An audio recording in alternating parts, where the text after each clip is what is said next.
L'épître de Paul aux Romains, chapitre 10. Frères, le vœu de mon cœur et ma prière à Dieu pour eux, c'est qu'ils soient sauvés. Je leur rends le témoignage qu'ils ont du zèle pour Dieu, mais sans intelligence. Ne connaissant pas la justice de Dieu et cherchant à établir leur propre justice, ils ne se sont pas soumis à la justice de Dieu, car Christ est la fin de la loi pour la justification de tous ceux qui croient.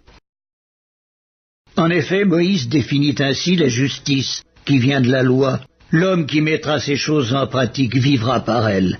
Mais voici comment parle la justice qui vient de la foi.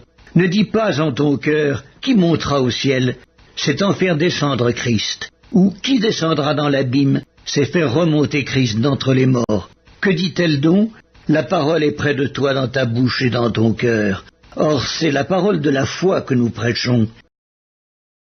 Si tu confesses de ta bouche le Seigneur Jésus, et si tu crois dans ton cœur que Dieu l'a ressuscité des morts, tu seras sauvé. Car c'est en croyant du cœur qu'on parvient à la justice, et c'est en confessant de la bouche qu'on parvient au salut. Selon ce que dit l'Écriture, quiconque croit en lui ne sera point confus. Il n'y a qu'une différence, en effet, entre le juif et le grec, puisqu'ils ont tous un même Seigneur, qui est riche pour tous ceux qui l'invoquent. Car quiconque invoquera le nom du Seigneur sera sauvé.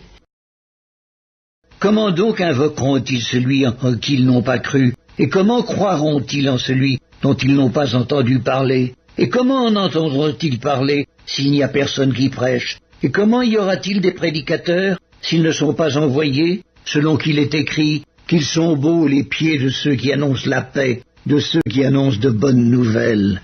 Mais tous n'ont pas obéi à la bonne nouvelle. Aussi Ésaïe dit-il, Seigneur, qui a cru à notre prédication? Ainsi la foi vient de ce qu'on entend, et ce qu'on entend vient de la parole de Christ. Mais je dis, n'ont-ils pas entendu? Au contraire, leur voix est allée par toute la terre et leur parole jusqu'aux extrémités du monde.